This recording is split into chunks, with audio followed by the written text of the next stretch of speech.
Assinantes do Microcap Hunter, é um grande prazer que a gente vai ter esse bate-papo hoje.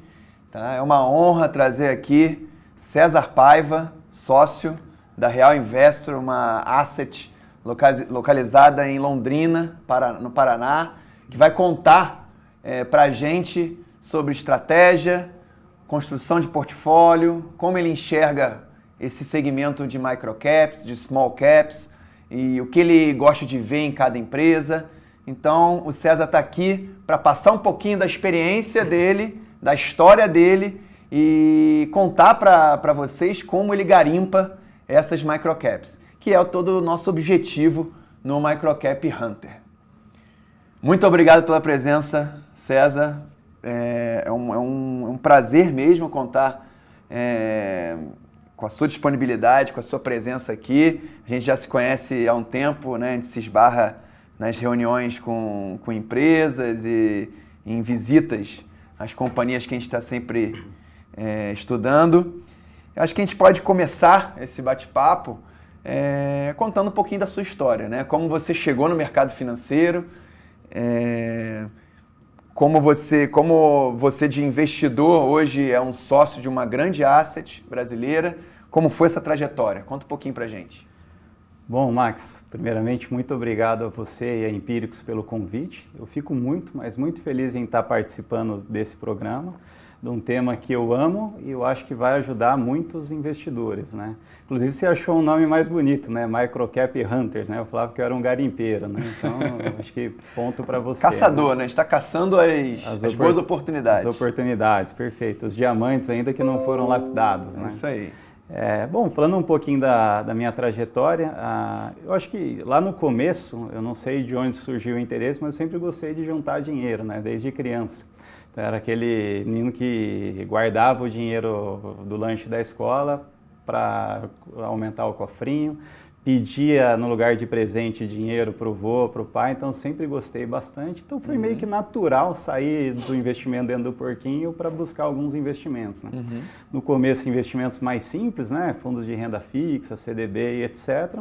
Mas aos 17 anos foi quando eu encontrei minha verdadeira paixão, né? Que eu realizei meus primeiros investimentos em ações. E eu tive, acho que a felicidade, assim, acho que uma ideia assim, genial logo cedo de buscar quem eram os maiores investidores da época para me inspirar e ver como que eles faziam, né? E na época eu descobri pela Forbes ali que o homem mais rico do mundo era o Bill Gates. E como eu não era um especialista em computador, tinha grande talento de programação, etc., eu fui para o segundo nome. E o segundo nome era o Warren Buffett. Começou aos 11 anos a investir, nunca mais parou, um dos homens de maior sucesso do mundo. E fui ler alguns livros do Warren Buffett e me pareceu fazer muito sentido a estratégia que ele utilizava.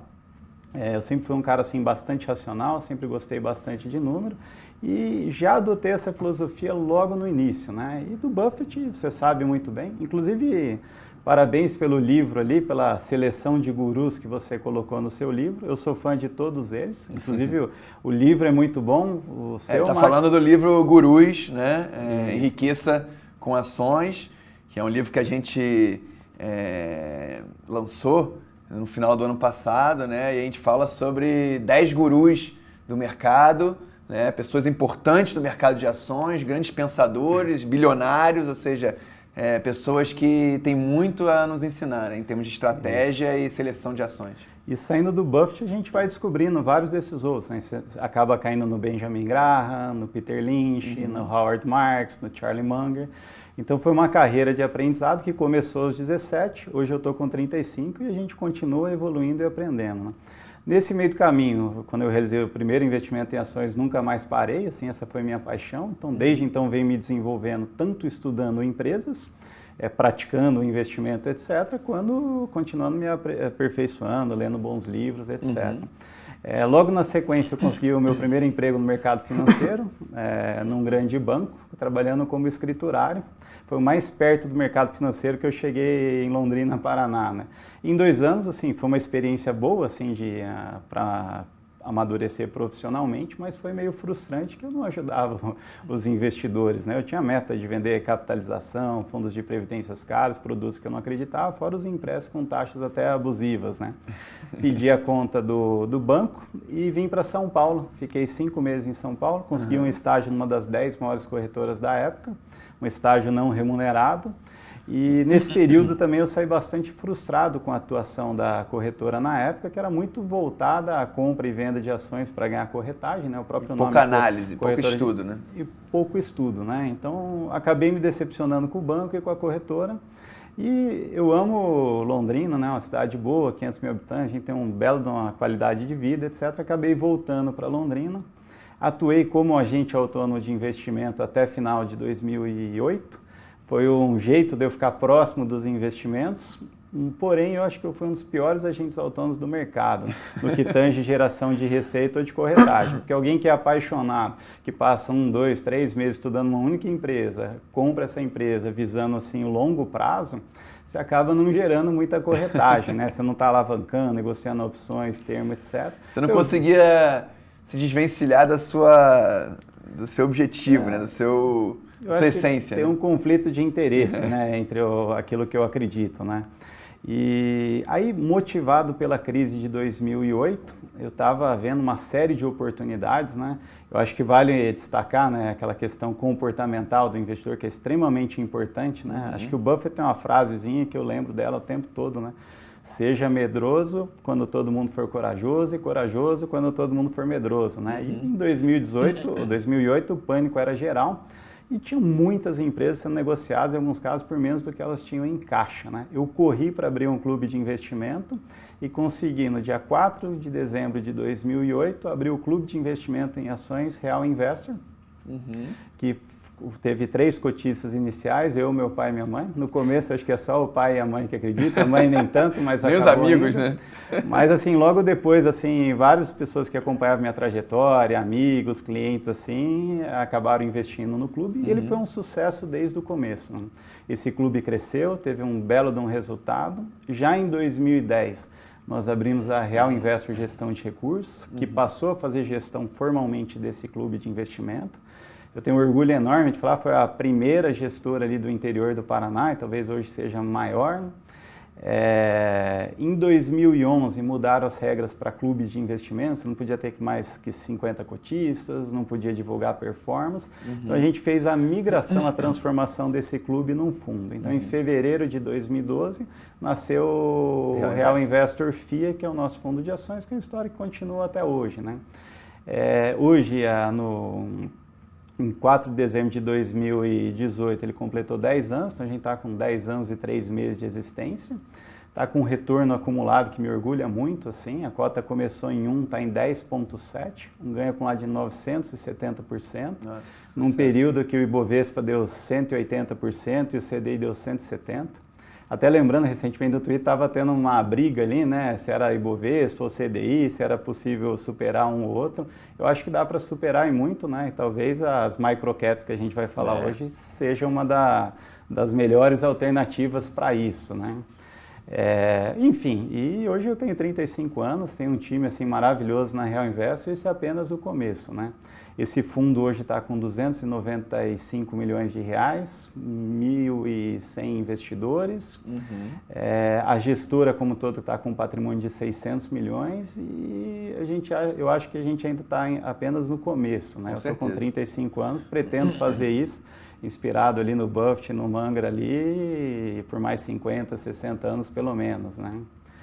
E aí, Max, falando um pouquinho da filosofia. Né? Acho que é legal a gente falar sobre estratégia e filosofia de investimento, né? Você falou que começou a investir em ações, provavelmente em blue chips, né? Todo mundo começa com blue chips, não é, né? É o mais comum. Mas em algum momento você virou a chave e começou a olhar empresas de menor porte, né? Microcaps, small caps, justamente para você estar dando essa performance expressiva, sensacional, que você tem dado aí nos últimos 10 anos. Qual foi esse momento? Qual foi o momento que o César Paiva falou, não, eu tenho que olhar esse nicho de mercado, esse segmento, porque aqui que tem as grandes valorizações. Se eu quero dar uma alta performance para o meu fundo, eu preciso ter uma parte da minha carteira em microcaps. Qual foi esse momento da sua trajetória que você percebeu isso? Max, na Real Investor a gente segue assim a estratégia lá do Value Investing. Então, basicamente, né, a gente faz uma análise fundamentalista profunda ali para escolher as empresas e a gente busca investir apenas naquelas empresas onde o preço que a gente está pagando é bem inferior ao valor real da empresa, né? O valor intrínseco. Tem um belo potencial de ganho e uma bela margem de segurança ao mesmo tempo, né? Então, sendo bem sincero, o fundo Real Investor é um fundo livre, né? Eu posso investir desde a empresa de maior valor de mercado da bolsa e até nas microcaps, desde que tenha uma liquidez assim que eu consiga montar a posição em algumas semanas ou meses e consiga desfazer sem alterar muito o preço, né? Agora, quando a gente vai olhar para as microcaps, eu acho que ela tem uma série de vantagens, né, que acabou me levando a elas. Primeiro, eu acho que ela tem um apelido, assim, muitas vezes assim, ações de terceira linha, o small caps, etc., que dá uma conotação que são empresas piores, né? Eu diria que nada é mais verdadeiro que aquele ditado que tamanho não é documento, né? Você pode ter uma empresa menor, líder de mercado, rentável, um belo de uma gestão, um alinhamento muito grande, enquanto você pode ter uma blue chip ali cheio de problemas, e a gente conhece várias delas aí, né? Mas eu diria que é até questão de números, né, que favorece você achar mais oportunidades nas small caps. Hoje a gente tem mais ou menos 400 empresas na bolsa, né, de capital aberto. As empresas fazem parte do índice, deve ser em torno de umas 70 empresas, então sobram umas 300 empresas fora do Ibovespa, né? Então é muito mais fácil você achar nesse universo de 300 empresas uma oportunidade do que nesse universo de 70. Tem outro ponto, acho que muito importante para o investidor pessoa física.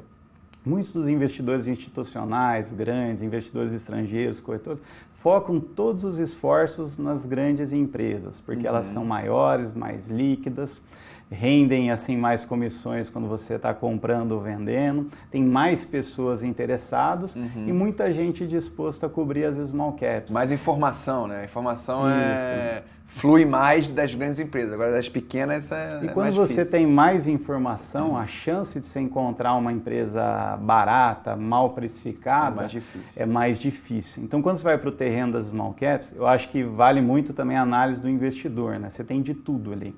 Eu diria que a small cap por si só não seria um bom investimento. Você tem que fazer uma bela de uma seleção. Isso, a gente falou até isso no módulo 1, né, que tem empresas em recuperação judicial, tem empresas que estão listadas porque tinham benefício nos anos 80 e estão ali listadas e esquecidas, né? Perfeito. Então é importante você fazer esse filtro, né, essa seleção de maneira assertiva. Perfeito. Né? Eu diria assim que é muito fácil a gente ganhar dinheiro em ações, assim, sendo bem sincero com você, Max.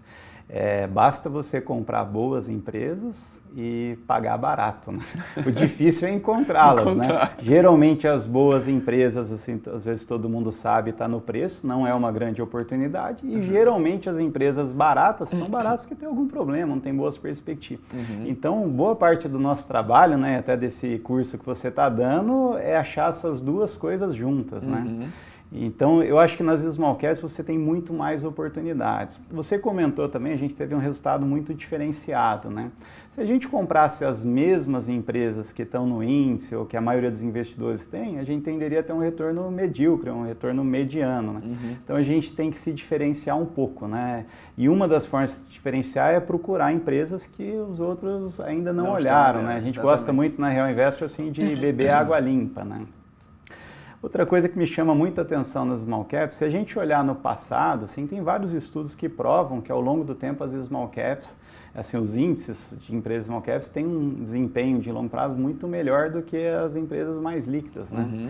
E eu acho que são algumas coisas simples, né? Se você imaginar um Itaú e uma Ambev hoje, é muito difícil você imaginar que eles podem dobrar ou triplicar de tamanho. Já são líderes de mercado, já são grandes, você não vê uma facilidade tão grande. Agora, algumas empresas pequenas, eu sei que você gosta muito do Banco Inter, eu não tenho, é muito mais fácil você imaginar essa operação se multiplicar, e a gente vê um crescimento dobrar, assim, triplicar, muito robusto, enquanto os bancos grandes estão patinando. É isso aí. E um outro ponto que acho que vale destacar, toda empresa hoje que é uma querida no mercado já foi uma small caps no passado, né? A gente falou então, isso também assim, no módulo 1. Itaú foi uma small cap no passado. Quando eu comecei a investir lá em 2001, 2002, uma das primeiras empresas que eu comprei era a Itaúsa.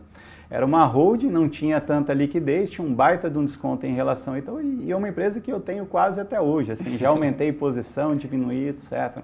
Eu comprei VEG na época, era uma small cap, né? Tem muita gente que parece que deixa essa fase assim, muito promissora de crescimento, de rentabilidade, que é a maior valorização que essa empresa vai estar, e depois que essa empresa é uma queridinha do mercado, que todo mundo reconhece e gosta, às vezes a pessoa vai comprar, né? A gente quer... Perde a fase do amadurecimento, né? E eu acho que vale destacar, Max, acho que a maioria dos investidores que estão nos ouvindo são pessoas físicas, né? É uma das vantagens que as pessoas físicas têm. Acho que o livro do Peter Lynch, que você cita, fala bastante disso. É um fundo grande, inclusive eu já me coloco ali, a gente está com 295 milhões de reais.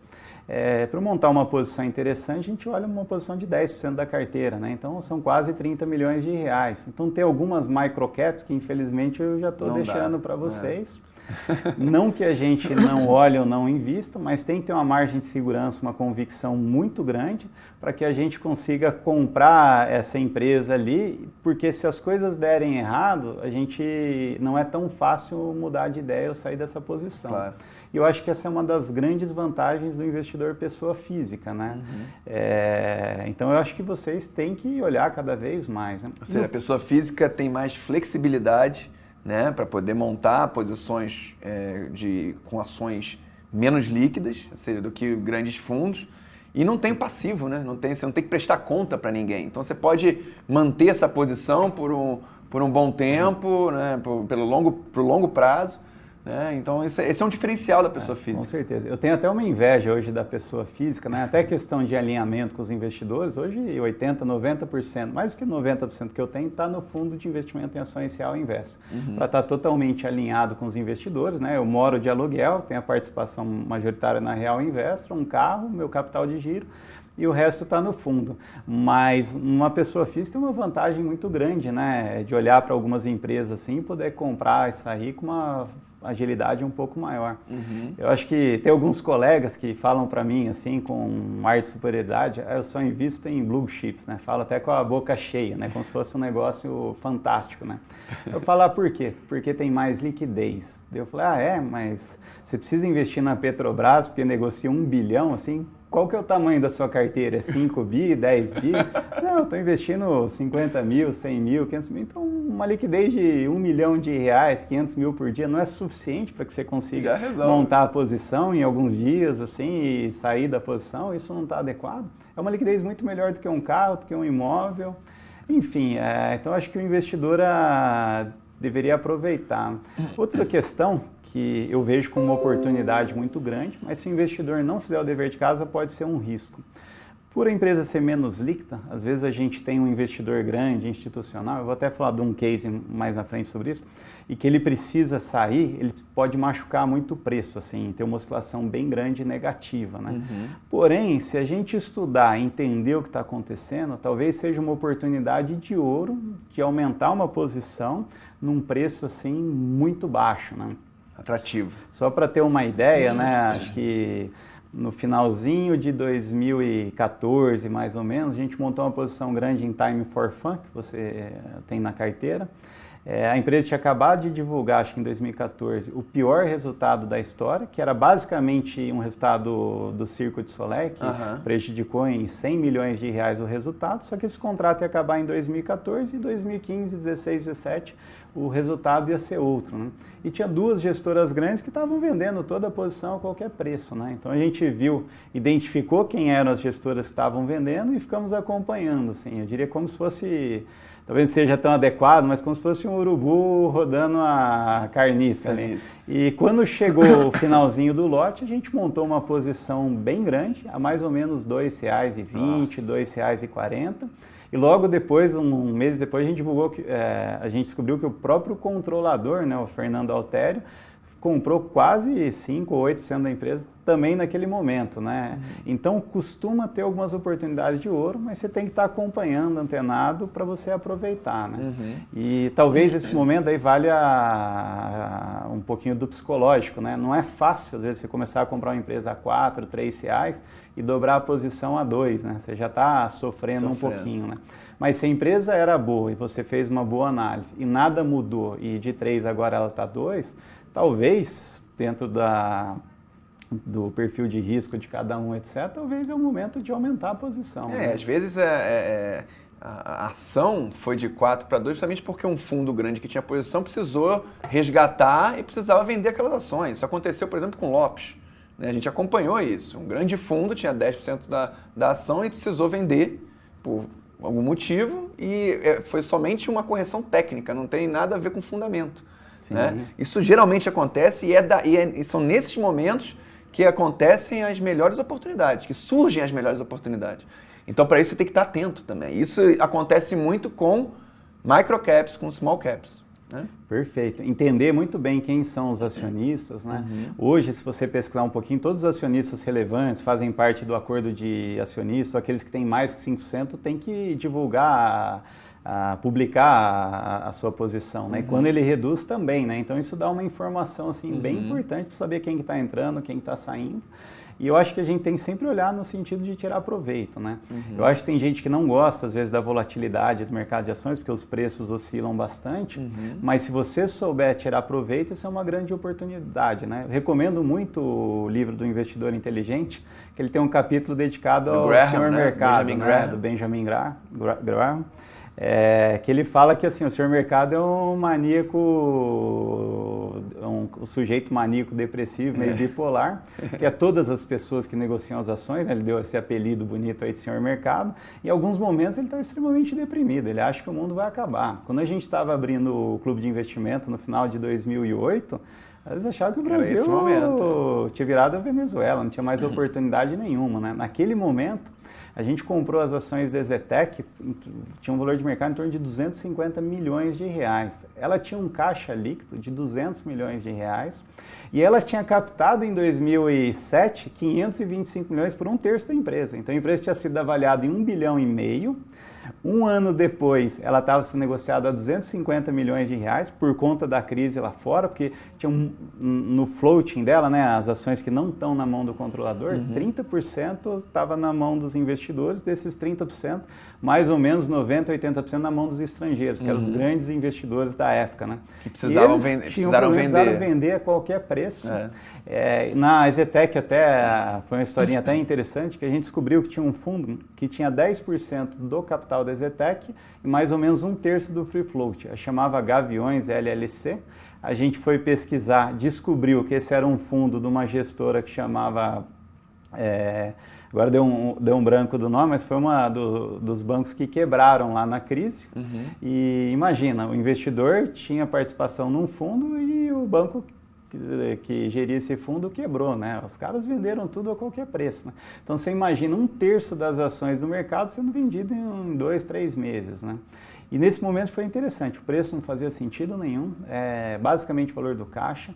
Além disso, a Ezetec tinha na época lá receitas a apropriar de 800 milhões, custos a incorrer de 400 milhões, quer dizer, ia sobrar mais ou menos uns 400 milhões, mais o caixa, e ela tinha mais ou menos uns 200, 300 milhões de terrenos comprados pagos, quer dizer, se somasse o caixa e o terreno, você estava pagando metade do lugar e... Pesquisando depois um pouquinho mais, a gente foi descobrir que era uma das melhores construtoras do país, sendo negociada a um preço de barganha. Né? E de lá para cá foi só sucesso, né? Isso. O preço ajustado devia ser coisa de R$ 1,50, R$ 2, né? E hoje está em, sei lá, R$ 30, etc. e tal, né? A gente já vendeu essa participação, né? Mas são as grandes oportunidades que acontecem no mercado, né? Exatamente. Bom, falamos um pouco desse segmento da Bolsa, né? A gente falou que são mais ou menos 300 empresas fora do índice, E eu vou chutar aqui que deve ter mais ou menos umas 200 ali no microcap, né? Nesse segmento de microcaps. 200 empresas. Você tem que ter algum filtro, alguns indicadores que você gosta de ver na companhia para você fazer o que a gente chama de stock picking, né? A seleção das ações. Porque quais microcaps vão compor o seu portfólio, o portfólio da Real Investor. Quais são esses indicadores, né? E aí quando a gente fala de indicadores, estamos falando de aspectos quantitativos. E quais são os aspectos qualitativos? O que você gosta de ver, de sentir quando você analisa, quando você visita uma companhia, né? Então, no seu processo de seleção, o que você gosta de olhar? Quais são os indicadores e as qualidades e as vantagens competitivas que uma empresa precisa ter? Perfeito, Max. Eu gosto de falar que eu não gosto de comprar o Ibovespa assim, ou investir em índice, porque o índice Ibovespa hoje ele é composto, basicamente, a seleção dele pelas maiores empresas em valor de mercado e as mais líquidas, né? Eu gosto de falar que eu tenho um filtro assim, investidor inteligente, né? Que são compostos pelas melhores e as mais baratas, né? E se a gente tentar olhar, né, as melhores empresas são aquelas lucrativas, que têm um bom histórico de lucros crescentes, tem boas perspectivas, né? Lembrando sempre a gente ganha dinheiro para frente, né? Eu acho que tem que ver o filme de onde que ele veio e a gente tem que tentar olhar assim para onde que ele está caminhando, né? E ao mesmo tempo empresas baratas. Então, assim, boas empresas. A gente tenta buscar empresas que tenham um bom retorno sobre o patrimônio líquido, um ROI, né? Um bom ROIC. Crescimento no lucro por ação, crescimento da receita, crescimento do EBITDA. Olhando do ponto de vista assim, de endividamento, a gente gosta de empresas que não tenham dívidas de preferência ou que tenham caixa líquido positivo. Atualmente nós estamos até gostando um pouco de empresas que têm um pouco de dívida, porque como os juros caiu bastante, né? Com CDI a 14%, talvez não compensava muito se alavancar, né? Porque às vezes uma empresa vai pagar CDI mais 2, CDI mais 3, o custo da dívida vai para quase 20%. Agora com CDI a 6,5, né, a empresa consegue captar 6,5 mais 1, 6,5 mais 2. E se a gente tirar ainda o tax shield, né, que é aquele benefício fiscal que a empresa tem, né, que isso vai diminuir o lucro tributável, né? O custo para a empresa às vezes é 4, 5%, então até faz sentido alavancar. Mas a gente gosta sempre de uma alavancagem conservadora, né? Talvez olhando assim, dívida líquida e EBITDA em torno de uma vez e meia, duas. Lógico que depende do modelo de negócios. Uma dívida líquida sobre o patrimônio menor do que 50%, então assim, do ponto assim, de vista financeiro. Eu acho também que cada setor tem algumas particularidades. Tem né? suas então, peculiaridades. Vai falar do Você setor... não pode ser muito... né, narrow-minded, né? Assim, não, tem que ser isso e acabou. Não, cada setor tem setores que trabalham mais alavancados, mas você tem que ter uma visão mais ampla de que é assim que funciona aquele setor. É claro, não abrir mão de retorno, de rentabilidade, de crescimento, né? Isso é importante. Então, eu gosto de ver de muitas empresas boas, rentáveis, lucrativas, com boas perspectivas, empresas assim com uma alavancagem conservadora, etc., com baixo endividamento. E um dos fatores mais importantes é o preço, né? Aquela questão do boi barato, né? Então eu dou uma ênfase grande para o indicador PL, né? Que é uma referência do preço-lucro. Preço, né? sobre lucro. Menor, melhor. Vale assim, destacar que o investidor tem que olhar, né, a qualidade desse lucro, né? Se for um lucro não recorrente ou não, e principalmente o PL projetado, né? Às vezes a empresa está barata com um PL de 5, por um lucro não recorrente, o lucro real dessa empresa é 1/4 desse lucro. Então, aquele PL de 5 é um PL de 20 olhando para frente. A gente gosta de ver uma empresa, às vezes, tem um PL de 10, mas olhando para frente, como o lucro vai aumentando, esse PL projetado vai para 8, para 6, para 5, quer dizer, e você ganha com a expansão dos lucros, né? A questão do dividend yield, eu acho que é muito importante, né? Quanto que essa empresa distribui em relação ao valor que você está pagando, é um belo indicador.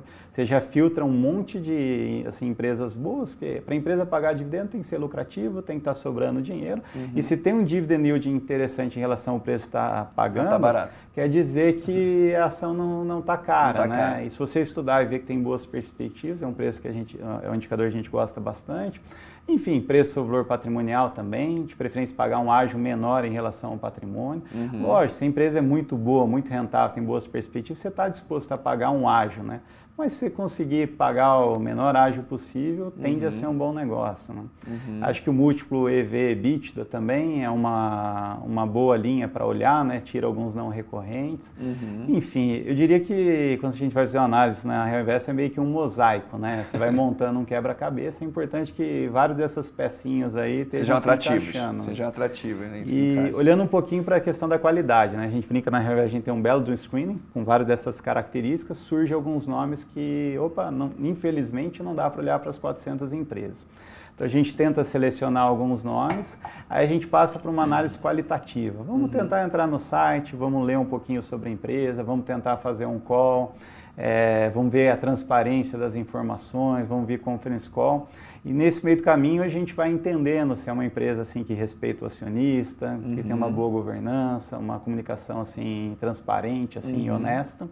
Governança corporativa, né? Isso. Certo. E isso no meio do caminho a gente não vai encontrando isso, a gente tende a descartar essa empresa. Pode ser que em alguns momentos a gente compre, mas desde que o preço esteja muito barato para valer esse risco, né? Mas a gente gosta de empresas que tenham assim, uma boa governança, assim, uma boa qualidade. Então eu acho que quando você vai juntando tudo isso, a gente chega em algumas empresas que passam por todos esses filtros. Aí a gente gosta lá que ela entra no radar nosso, a gente vai fazer uma análise profunda, né? Então, aí a gente vai gastar 1, 2, 3 meses estudando aquela empresa, lendo tudo que for necessário. A gente vai ler formulário de referência, nota explicativa, acompanhar os resultados, histórico, setor. Vamos fazer várias interações com a empresa, quando a gente consegue falar com o diretor financeiro, diretor de RI, às vezes com o presidente, às vezes vamos visitar, conversamos com outros colegas investidores para ver se tem alguma coisa que passou, olhamos relatórios assim de terceiros para ver se tem algum ponto também, quer dizer, eu acho que não tem segredo, né? Quanto mais você estudar, quanto mais dedicado você for, talvez a sua informação a sua decisão vai ser mais assertiva, né? Então, acho que é um pouco do que a gente faz na Real Invest, né? Um trabalho aí de quase 7 dias por semana, hein? Acho que para a gente fechar o primeiro bloco, acho que a gente podia conversar sobre construção de portfólio. Então, hoje você tem lá na Real Investor, você tem um portfólio de 15, você vai falar 15, 20 ações.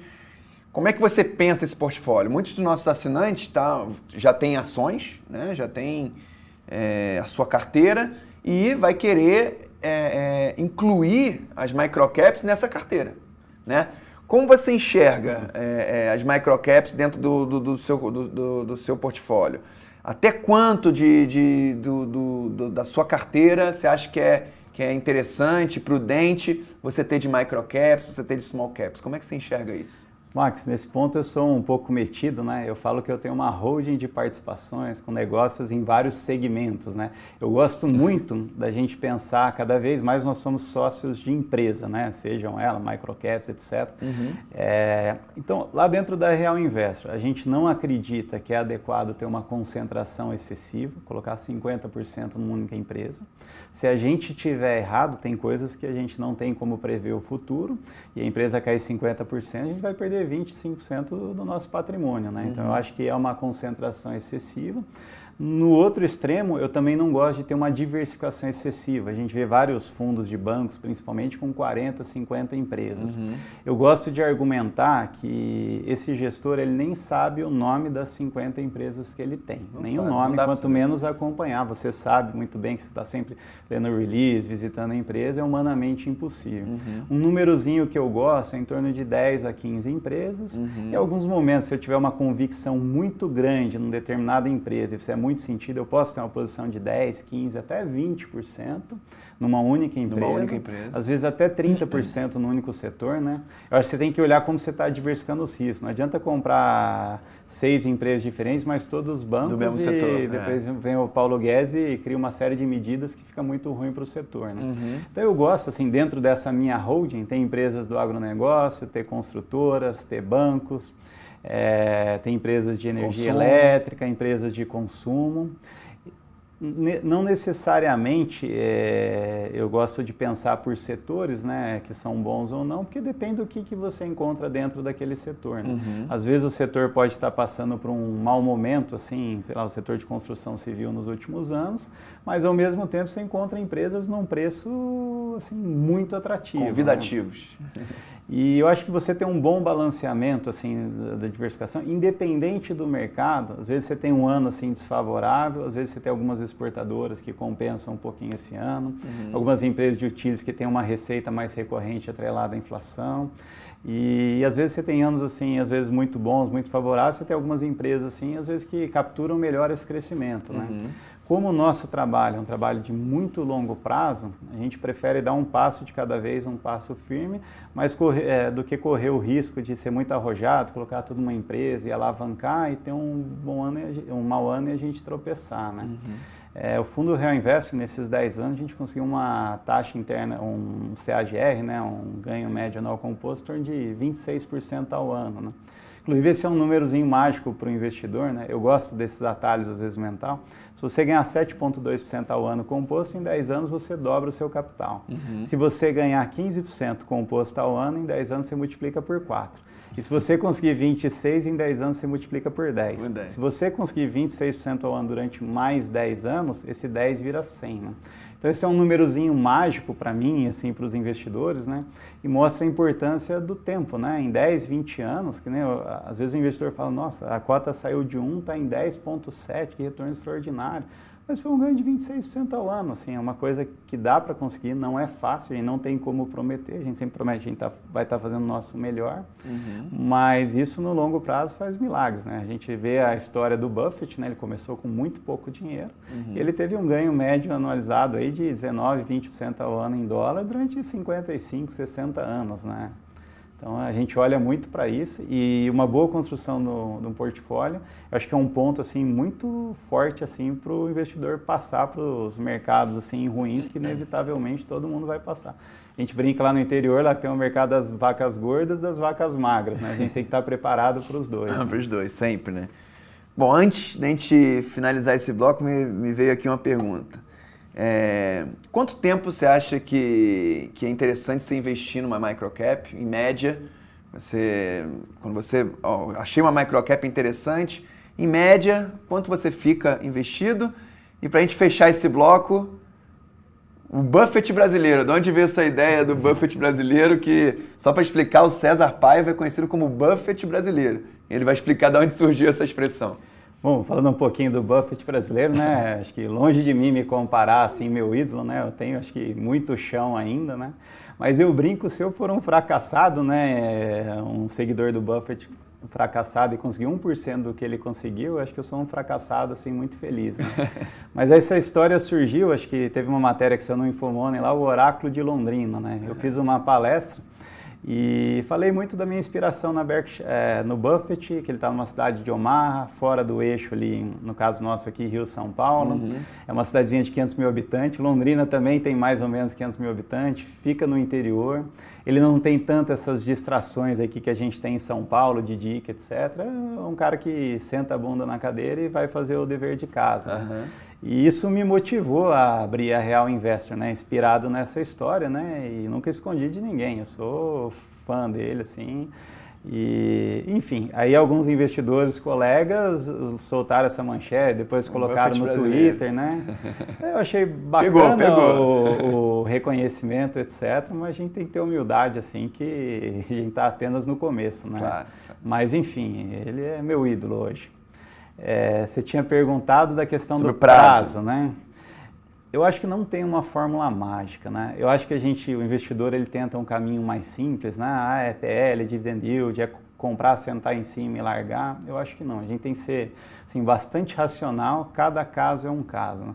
Na Real Invest, a gente tem um prazo médio que a gente fica com a empresa assim, longo, assim, acima da média, eu diria, de 3 a 5 anos, mas isso varia de caso a caso. Tem empresas que a gente tem, sei lá, quase 10 anos, tem empresa que a gente ficou há 5 anos, Tem empresa que a gente começou a montar a posição e a gente reconheceu que a gente estava errado, as coisas não estavam funcionando do jeito que a gente imaginava e a gente cortou mal pela raiz, né? Logo no começo, assim, vendeu. Tem empresas que às vezes a gente comprou, vinha uma bela de uma perspectiva, mas às vezes teve um ganho, sei lá, de 100% num dado ano e a gente achou uma oportunidade melhor. Né? Eu acho que talvez tenha umas 3 momentos de você mudar de empresa. Você escolheu uma boa empresa, tudo faz muito sentido, a empresa continua com boas perspectivas, etc., o preço ainda está atrativo, eu acho que você continua. No meio do caminho, essa empresa se valorizou bastante, já chegou próximo do preço que você acha justo, eu acho que chegou a hora de você ir para uma outra empresa. Né? Às vezes você tem uma posição grande em ações, o mercado ficou nebuloso, e você vê assim que talvez possa ter problema, etc., talvez é prudente diminuir um pouquinho essa participação. Outro caso também, às vezes você tem uma determinada empresa, né, e a concorrência aumentou, as coisas, a empresa começou a se endividar demais, perder margens, etc., você vê que não é mais aquela perspectiva que você imaginou no começo, eu acho que é um outro momento de você cortar a posição. E eu acho que uma das principais quando tem algo melhor, né? Eu acho que às vezes você tem uma empresa que tem um belo potencial de retorno, quando você comprou, você imaginava que era uma empresa que poderia compor capital a 25%, 30% ao ano durante 10 anos, e ela valorizou 200%, 250% em 2 anos, talvez é na hora de você pegar esse ganho e talvez você tenha uma empresa que vai fazer um trabalho melhor daqui para frente. Maior upside, né? Isso, eu acho que isso é muito importante, né? Assim, é um mercado bastante competitivo e esse timing assim das compras é bem interessante. Eu acho que vale destacar também, né? A gente tem toda uma tese de investimento, acho que um pouco do ganho da Real Investment é da gente, assim, eu comentei lá, beber água limpa, entrar às vezes numa empresa num momento que as coisas não parecem tão boas, às vezes tem uma nuvem preta, teve um ano ruim, ou o país está passando por um momento delicado, então a gente comprar, mas a gente acredita que daqui 2, 3 anos isso vai passar, aquela empresa vai mostrar melhores resultados, etc. Então você compra ela muito bem descontado e quando ela é queridinha do mercado, talvez assim não tenha tanta opção. Se tiver tudo bem, César, a empresa vai estar precificada, né? Então você tem que, às vezes, ter um pouquinho de ousadia e de visão para você pegar essa empresa no momento que não esteja tão bem de mercado, cenário macro ou mesmo micro, né? Algum problema pontual, mas que você enxerga que tudo vai se resolver com o tempo. É ali que está a oportunidade. É ali que o papel está depreciado e você vai encontrar um bom preço de entrada. Perfeito. Acho que tem uma frase lá, né, que acho que de um grande bilionário lá, que fala que gosta de comprar quando tem sangue nas ruas, né? Uma frase assim meio que cruel, né? Mas você precisa às vezes de um problema, assim, de um risco iminente, etc, para você comprar barato. Se todo mundo acha que é tudo céu de brigadeiro, que vai estar tudo certo, que a Previdência vai ser aprovada, vai ter uma economia mais de 1 trilhão, que o país vai virar primeiro mundo em 5, 10 anos, etc., provavelmente vai estar tudo no preço, né? Então, eu acho que essa incerteza ali é uma amiga do investidor de longo prazo, né? Então, eu acho que quando a gente tem que saber até com nós, às vezes é bom ter um probleminha, alguma coisa, porque é aí que você vai conseguir comprar barato. Oportunidades, né? Isso, perfeito. Uma grande aula aqui que o César está dando para a gente. Vamos finalizar esse primeiro bloco e no próximo bloco, no próximo vídeo, você vai saber as 2 microcaps, uma das 2 microcaps preferidas do César Paiva. Então, espere que vocês já vão saber quais são. Um grande abraço e até mais. Abraço, até mais.